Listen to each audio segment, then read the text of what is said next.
السلام عليكم خوتي، نتمنى تكونوا بخير وعلى خير ومرحبا بكم في فيديو جديد. في هذا الفيديو غادي نشوفوا واحد القصه اللي صراحه بغيت نبارطاجيها معكم حيت فيها واحد العبره اللي كبيره. صراحه قصه اللي واعره بزاف وغادي تستافدوا منها ديال بصح، ديال واحد الاتليت اللي هو لازار انجلوف، راه معروف عالميا. كيبدا وكيولى في الاخر كيسالا، يعني باش تعرفوا ان حتى شي حاجه ما دايمه وطراو ليه بزاف ديال المشاكل. المهم الناس اللي رياضيين كاملين بغيتهم يتفرجوا في هذا الفيديو حيت فريمون غادي تستافدوا منه. المهم ما نطولش عليكم، نخليكم تتفرجوا في القصه ديالو.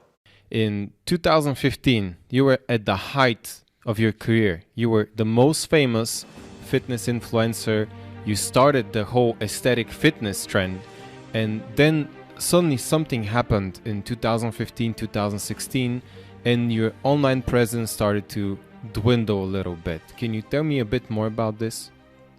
Well, I think it all started in the end of 2014, but I didn't accept it. I started having pain in my tendons in the forearms. I remember that I was training with pain every day, but I was at that point of my life I couldn't imagine to stop training. I was this was my life. It is my life now. It was my life back then, but back then it was also like my career. I was trying to go on top, even climbing higher tops. And I remember that I couldn't imagine even to stop for 1 or 2 days just to rest. And I continued to train with pain every day. I was going to gym. I had pains before. So and most of the time they just went away, So I was hoping that time is going to be the same. But it was different because the pain was getting even worse every day. So in the beginning of 2015, I decided to stop. And I thought that probably I would stop for, let's say, 2 weeks, and the pain will go away. It was even hard to imagine, to stop for 2 weeks back then. But I stopped training, I started physiotherapy, and the pain was staying there. So I couldn't train for months, weeks before became months.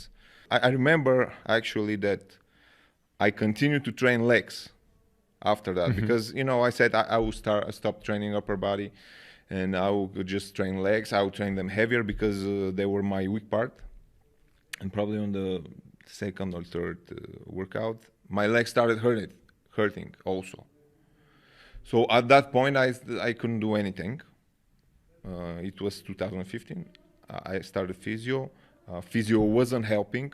I remember that at some point the pain in my forearms was so bad I couldn't use my phone. I couldn't pick up a glass. I couldn't use the mouse. I couldn't use the keyboard. So I was, I couldn't do anything in life. And at that point I decided, okay, let's do surgery then, because that's what doctor suggested. You were presented with the option to do either physiotherapy or surgery. But I did physiotherapy for months and it didn't help. And I think one of my mistakes was that I totally stopped doing, all kind of exercises, and because at that point of my life, I couldn't imagine to train at 50, 60%, I was always training at 100. And can you imagine like going every day to be the best, and at some point you go and say, I'm going to train at 50%, I'm going to train at 20%, I'm going to lift light weights. I just couldn't. My mindset at that point was like that. So the physio wasn't helping, so the only option was to do surgeries. And at that point, I underestimated the surgeries because I never had surgeries before. I thought that you make a surgery and that, doctor said after 3 months you're ready to go. But they didn't tell me how important was the actual recovery period. So I underestimated the whole situation. Even though after that, I did 4 surgeries in a couple of months. When was that? What year? I began the first 2 surgeries in the end of 2015, the beginning 2016. And I was pretty sure that I'm gonna come back really fast. I'm strong. I don't care. If other people came back from that shit, I can come back, do me one after another. You know, this was also a mistake as I'm looking at now. And I started doing these surgeries, and I remember that recovery period wasn't going the way it should be. Like, I was still having pain. Even though it was a slower process, I started going to the gym, and I started to get my shape back. I think it was too fast. I had pain, but I was pushing, you know, because that's the only way I know. And probably for 6 months, I got to a certain shape, which was probably 70-80% of what I was before. And I couldn't do a lot of exercises. You know, I couldn't do the same weights as before, but I was, you know, still training. Then I started living the same life as I was living before, but I remember I wasn't happy. I wasn't happy because I couldn't train the same way as I was training before. And I was watching a lot of comments on social media. You know, people wanted me to show how I train at the moment. Mm-hmm. But I wasn't happy with the way I trained, because let's say I was training with the 60-70% of the weights I was training before, because I was always training as heavy as I can. So I think the size that I got back was mainly from, you know, muscle memory. You know, it wasn't from very heavy workouts. So even at that point of my life, I got my shape back like 80%, but I wasn't happy with my life, you know. And then I remember that I went to so many expos, and once I was in Russia for one expo, and I saw one comment on my Instagram. So it was a guy that says, "Oh, you look good, but you don't look like before." It's not like you were. Yeah, which was actually the truth, but I was mad because he doesn't know how I feel, you know. People just look at you and they say, "Oh, you don't look like before, the same as before. You're not the same." But man, you don't know that I'm in pain all the time, you know. And that's what made me mad. And I said, I'm gonna show them that I'm the best in this thing, because certainly they forgot, right? So I need to show them. I said, I'm gonna go back, and I'm gonna start training at 100% again. I'm gonna stay home. I'm gonna focus on my shape, because I look like shit now. And after 3 months, I'm gonna show you how great I am. So I start training and doing the same stuff again. But this time 100%. At 100%, yeah. Okay. Yeah. And I remember I trained like that for 3 months, not more. And not 3 months, but 3 weeks, and the pain started coming again, even worse. Like the pain in the tendons, it started spread around the whole body. So it went from your forearms to your entire body. Yeah, from the forearms to the triceps to the chest, you know. It was everywhere, on the legs also. And at that point of my life, it was probably the hardest, because I went through all that shit with the surgeries. I wasn't happy, even though I came back to some extent. And now I had to stop again, because I know what it cost me to go at that point. So at that point, everything was gray. So when exactly was that point? Like what you just described as the hardest moment of your life? It was 2017, the summer of 2017. You know, I decided that I will be in the same shape again as I was before. And the pain came back, so I had to stop, you know. And the pain started spreading all over my body. So I was even worse than before. And after so many surgeries, I didn't know what to do now. Like, I did 4 surgeries.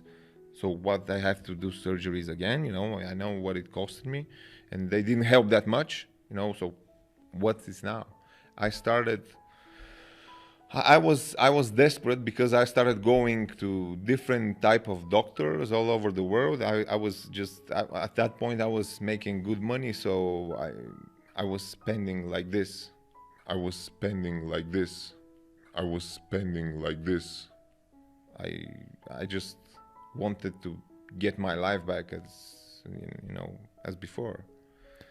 How bad was the pain? Can you describe?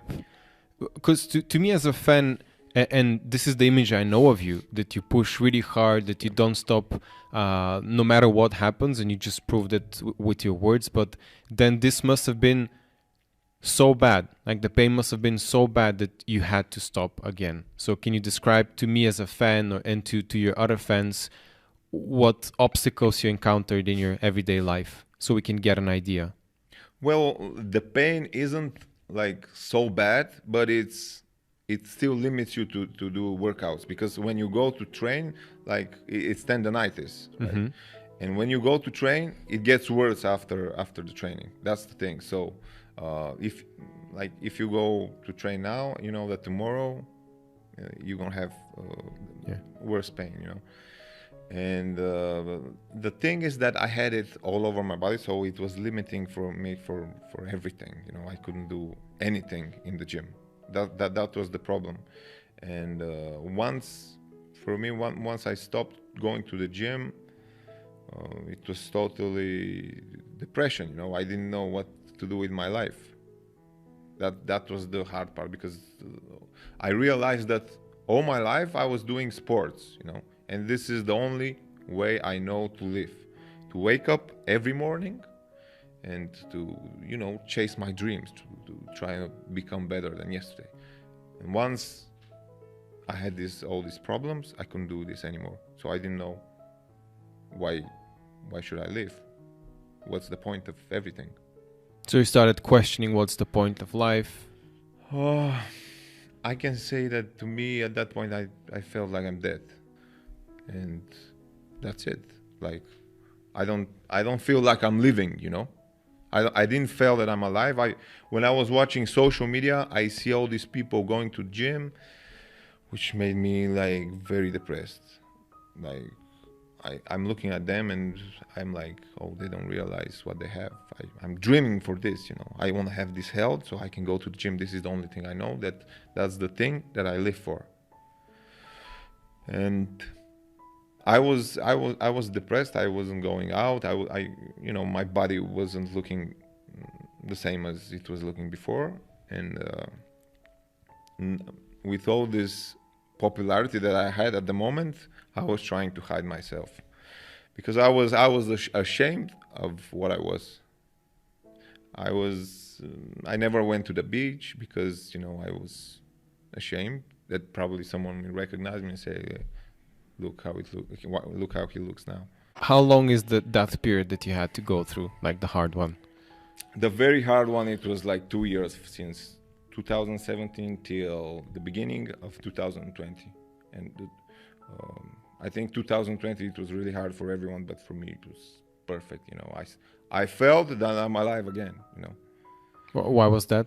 What changed? I don't know. Like my mentality changed. I had less pain, so I started going to gym. Even though it's not 100%, I realized that the most important thing for me is to feel that I'm doing something for myself and for my body, that I'm trying to progress every day. This thing is what keeps me alive. But I can say that in 2018 it was probably the hardest part, because I had another surgery on my leg. So my leg was open, I had very big surgery with cartilage replacement. Okay. Yeah. At the same time, I had pain on my hips. Wow. Yeah. And at the same time, I developed a condition which is called coccydynia, which you have pain on the tailbone. I can't lay on my back. I can't sit without special pillow. Wow. Okay, and I had this at the same time, and I couldn't sleep because I didn't have a position to sleep on. You know, when I'm on my side, my hip hurts, my both hips, you know. When on my back, my tailbone hurts. When I'm on my front, you know, my knee hurts because I have a surgery. And I was sleeping on these painkillers for months just because I couldn't relax, you know. And when you're like this, your nervous system, to feel pain all the time and to have not a single moment that you can relax because you don't have pain, it just drives you crazy. And I remember at some point I was, you know, the pain was so bad and I couldn't relax. I started hitting my head in the wall. I didn't know why I was doing it, but I wanted the pain to be somewhere else, you know. And I started laughing for no reason. I was just staying at home for months like this, and I was doing this thing. And I said, at that point, I thought that I'm going crazy. So this is when I decided to go to, you know, therapist, at least so I can, because I certainly thought that I'm going crazy, you know, because all of these things.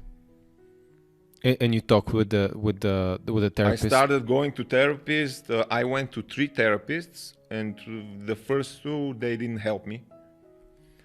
The third one, maybe because he was man and he understood me more, he helped me in some way.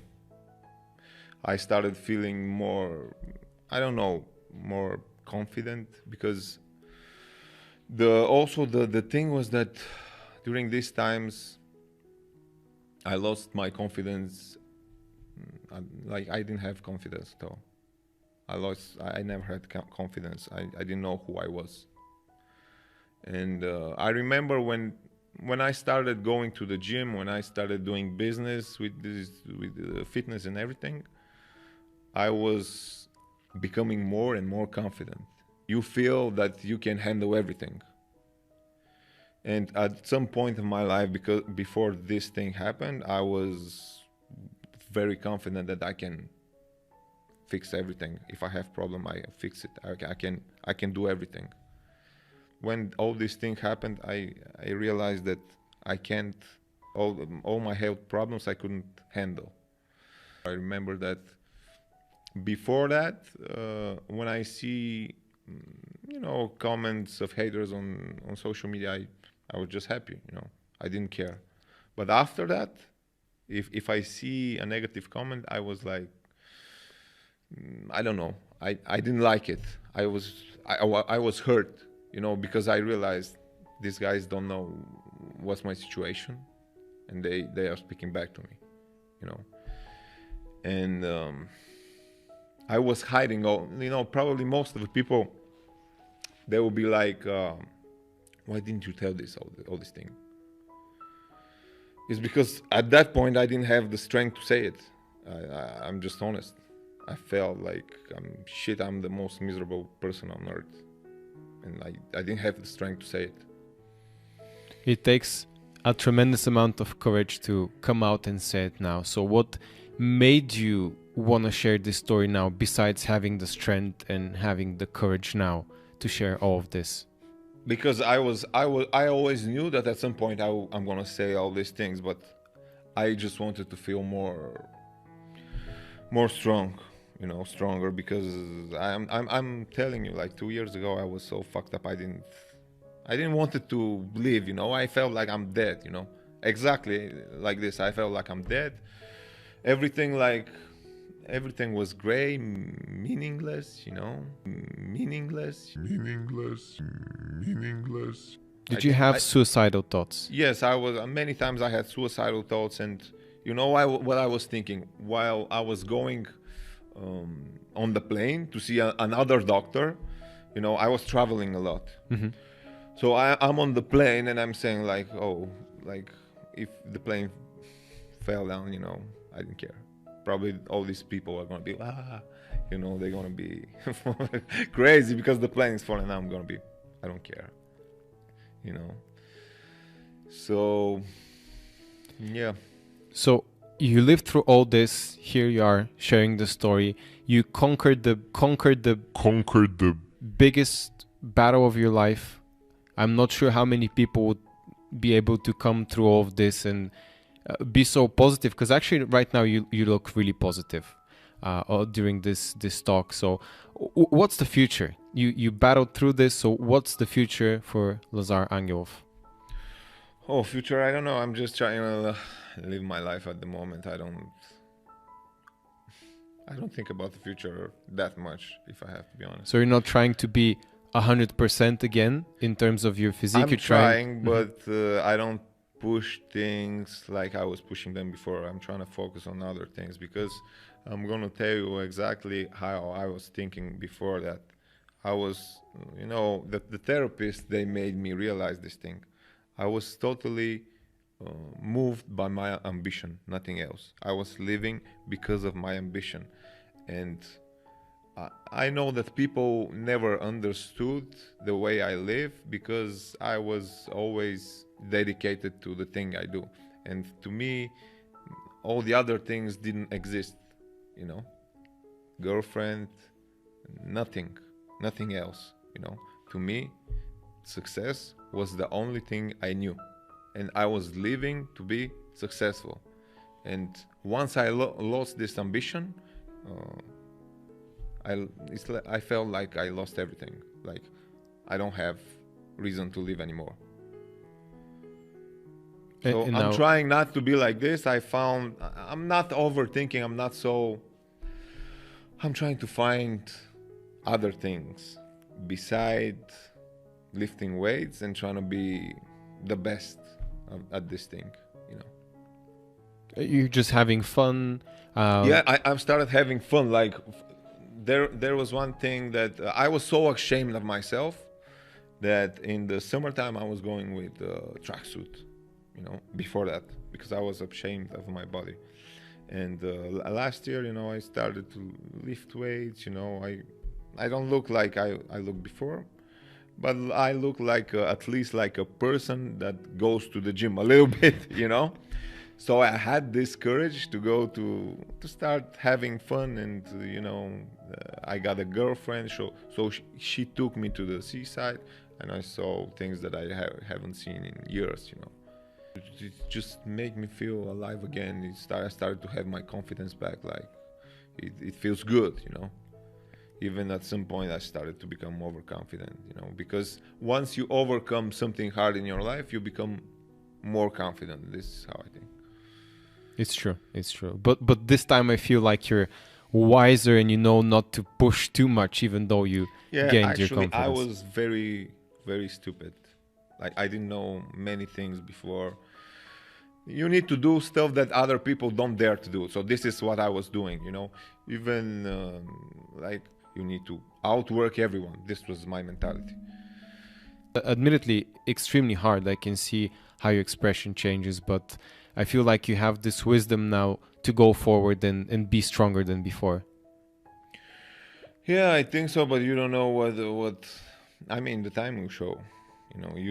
I don't know what's going to happen, but yes, I'm wiser and I know how to handle things. المهم اخوتي كما شفتوا كان هذه هي القصه ديال لازار انجلوف، كي بدا وشنو وقعوا ليه المصاعب اللي وقعوا ليه في وسط لونطريمون ديالو. تضرب هنا في هاد البلايص هادو، ما بقاش قاد يتريني. بزاف ديال المشاكل طاحوا عليه. بنادم تينتقدو في السوشيال ميديا هو ما عارفش انه مناش كيدوز هاد الاتليت هذا مهم عانى بواحد الطريقه اللي كبيره. وسمعتي كان قال لك انه تيفكر كاع في الانتحار اللي وصلت به لدرجه لانه طلع ديك النهار للطياره، كان تيمشي عند الاطباء من طبيب لطبيب، وقال لك حتى الا كانت الطياره غطيح قال لك هو اصلا ما كانش كيهتم ان الطياره طيح ولا لا، يعني ما كانش غادي يتخلع. حيت فريمون صافي بنادم وصلت به لاقصى درجه ديالو. بنادم كان مشهور لواحد الدرجه اللي خياليه اللي بزاف، انه وصل لواحد درجه الشهره اللي كان معروف وتيدخل الملايين من ديك الشهره. كان عنده واحد الفيزيك اللي واعر، اللي واحد الفورمه اللي في ذاك الوقت اللي قليل اللي مشهور بديك الفورمات. بحال دابا تنعرفوا هاد الوقيته راه عاد زادوا تشهروا لي زاتليت بزاف، اما الوقيته اللي كان فيها هو راه كان معروف لواحد الدرجه اللي كبيره. يعني الالم خرج عليه وهادشي كامل بسبب الثقل. بنادم ما يتقلش. غنحاول نعطيكم واحد المعلومه باش نساليو الفيديو. شتي الا مشيتي لاصال حاول دفع الثقل اللي ترتاح فيه. نعاود للدفع اخويا 50 كيلو وانت معنكش، حاول دفع 40 كيلو وانت مرتاح. كما سمعتو قال لك اكبر غلط دارو في حياته اللي ندم عليه هو انه كان تيتقل. هو سبب الاصابه ديالو، وسبب الاصابه ديالو مشى ليه كلشي، مشى ليه الكارير حياته كامل، مشات ليه الشهرة ديالو، مشات ليه فلوسه، مشات ليه حياته، يعني ما بقى والو بسبب الثقل اللي كان تيدفع في لاصال. يعني حاولوا ما امكن بعدوا على الثقل ودفعوا بواحد الطريقه اللي مناسبه للجسم ديالكم وتكونوا مرتاحين. المهم نتمنى يكون عجبكم الفيديو وعجبتكم القصه اللي تفرجتوا فيها. انا صراحه تفرجت فيها وطرات فيا داكشي علاش بغيت نشاركها معكم باش نتوما باش تستافدوا من هذه القصه وباش تاخذوا عبره منها. المهم نتلاقاو خوتي في فيديو جديد، تهلاو، بيس.